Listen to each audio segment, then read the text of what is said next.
Pozdravljeni.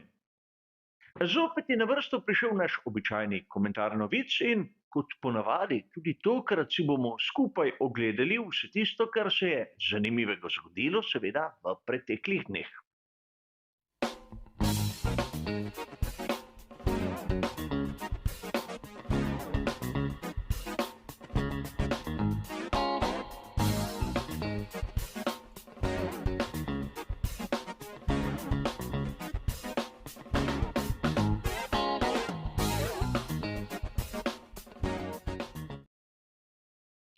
Tudi tokrat 4 tematike, 4 sklopi novic, kjer se bomo dotaknili vseh tistih tem, ki po mojem osebnem mnenju rabijo nek dodaten komentar ali pa v tistih virih, ki se ukvarjajo s Formulo 1, niso dobili dovolj pozornosti.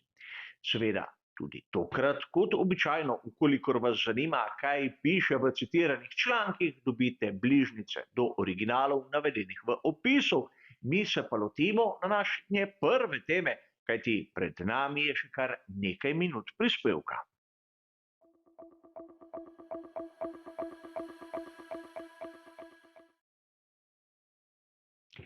Verjetno je marsikdo opazil, da novici o podaljšanju pogodbe Landa Norrisa nismo dali neke posebne pozornosti. O tem so pisali mnogi viri, ki se ukvarjajo s Formulo 1. Sam bi tu navajal članek, ki je bil objavljen 26. januarja na uradni spletni strani Formule 1. In verjamem, da mnogi ste brali razne zgodbe, ki so pravili, da pri McLarenu so se zaščitili in nekako preprečili odhod Landa Norrisa, naprimer v Red Bull. A mnogi avtori, ki so pisali take zgodbe, po mojem osebnem videnju, sploh niso poznali ozadja.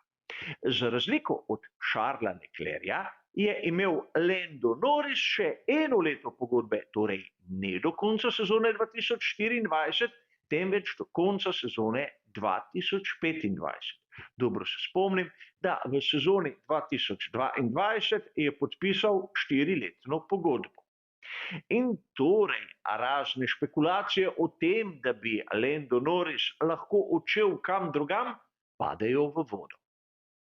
Pri McLarenu in pri Landu Norrisu oziroma njegovemu menedžmentu so spoznali, da za njegovo kariero je najbolje, da ostane v ekipi z Walkinga. S tako zgodnjim podaljšanjem so predvsem pri McLarenu prihranili kar nekaj denarja.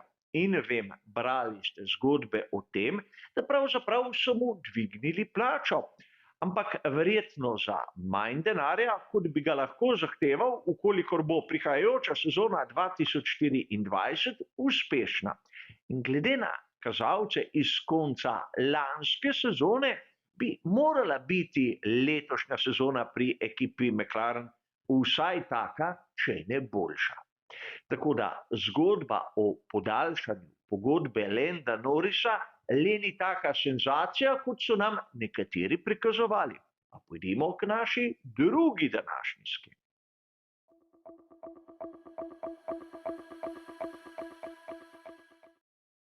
Na italijanski verziji spletnega portala motorsport.com smo lahko 29. januarja zasledili članek, ki pravi o tem, kakšno bo ime novega bolida Scuderia Ferrari v prihajajoči sezoni. In v primerjavi z lansko nič novega in nič revolucionarnega. Gre za SF pomišljaj 24. In verjamem, da marsikdo je pričakoval kaj več, ampak čas bi bil, da se pri Scuderiji Ferrari dobesedno odločijo za nek sistem, za neko stalnico, ki je prisotna pri skorajda vseh ostalih ekipah. Vem, lani SF pomišljaj 23, ampak leto poprej F1 pomišljaj 75. In seveda to je bil sistem, ki je bil v Arabiji že najmanj od leta 1989, ko so pa imeli F1 pomišljaj 89, torej z višjo številko. Predtem SF 21, brez pomišljaja. Kar se tiče sistematike pri Scuderiji Ferrari, niso prav vešči, ampak to ni važno. Glavno je, da prihajajoči bolid bo konkurenčen. Kako se v resnici kliče, verjetno bo marsikdo si zapomnil, ukolikor bo osvojil kakšen naslov, drugače bo hitro odšel v pozabo. Ampak zavedati se moramo, da pravzaprav tudi na takih malenkostih se goji navijače, se jim daja novice in se nekako dviguje temperaturo. A pojdimo k naši tretji današnji novici.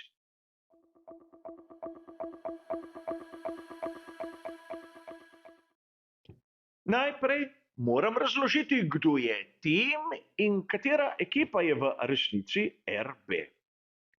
Seveda, skliceval se bom na novico, ki je bila objavljena 31. januarja na spletnem portalu motosport.com.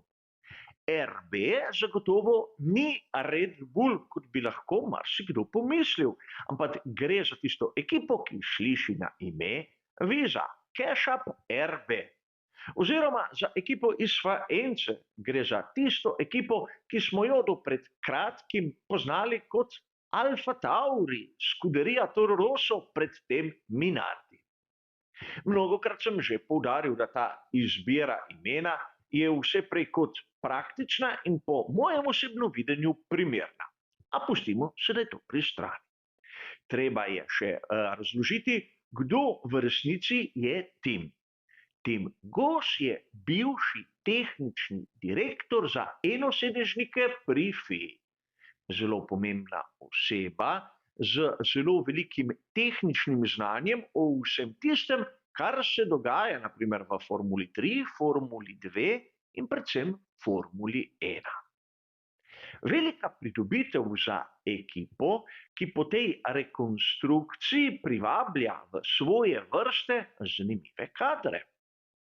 Vemo, da na čelu bo Laurent Meeks in seveda Jody Egerton bo obdržal tisto svojo funkcijo tehničnega direktorja. Tim Goss je dobil funkcijo, ki se v angleščini bere kot Chief Technical Officer. Seveda ne bo se ukvarjal toliko z risanjem in popravljanjem določenih podrobnosti, kot bo skrbel praktično zato, da bodo podrejeni, torej tisti, ki se bodo s tem ukvarjali, vedeli pravzaprav vse tisto, kar se je dogajalo v ostalih ekipah. Ne smemo pozabiti še na eno izjemno pomembno kadrovsko pridobitev. Alain Promet je prišel tudi v ekipo RB. Seveda zasedal bo mesto športnega direktorja.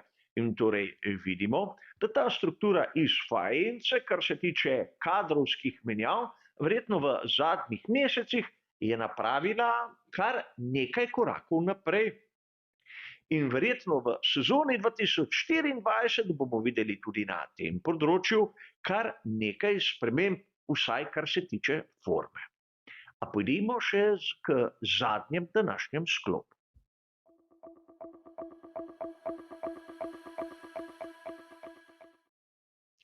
Pri ekipi Andretti še nimajo zadnjega dovoljenja za vstop v svetovno prvenstvo Formule 1, ampak že so izdelali svoj prvi bolid. Tako poročajo razni viri, sam navajam tisto, kar sem zasledil 30. januarja na spletnem portalu italijanske revije Autosprint.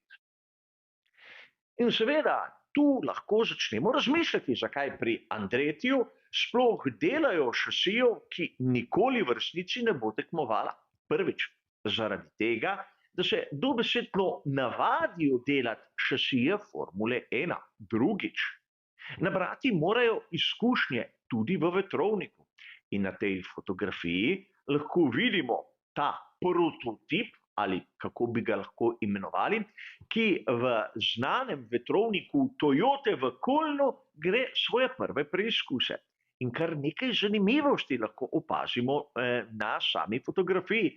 Prvič, da gre za pravo šasijo v razmerju 1:1. Ne gre za tisti pomanjšani model, katerega morajo uporabljati ekipe, ki so prisotne v svetovnem prvenstvu Formule 1. Ampak Andretti zaenkrat še ni, zato lahko počne, kar si želi. Drugič, ste opazili, da ta bolid ekipe Andretti je izjemno podoben Red Bullu RB19.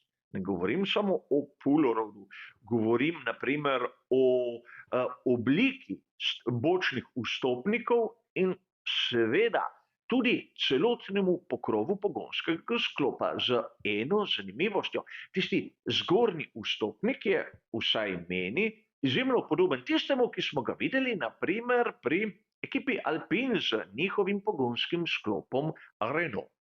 Seveda, znano je, da pri ekipi Andretti so imeli neko predpogodbo, ki pa je seveda potekla.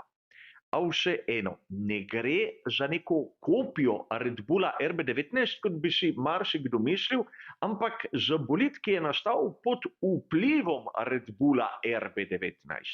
Pri Andrettiju niso dobili vseh izračunov, niso dobili načrtov, da bi jih kopirali. Ampak zanimivo je še nekaj. Govorili smo o tem, da pravzaprav je izjemno malo struktur, ki lahko pomagajo ekipi, kot je Andretti, pri izdelavi samega bolida, same šasije. No, Toyota je taka struktura. In videli smo v trenutku, ko je McLaren zapustil, seveda vetrovnik, je vskočil Andretti. Verjamem, da tudi pri sami izdelavi so si pomagali s to strukturo in podobno kot ekipa Haas, ki se naslanja tako na Dallara kot na Ferrari, bo tudi tu prišlo do določenih sinergij.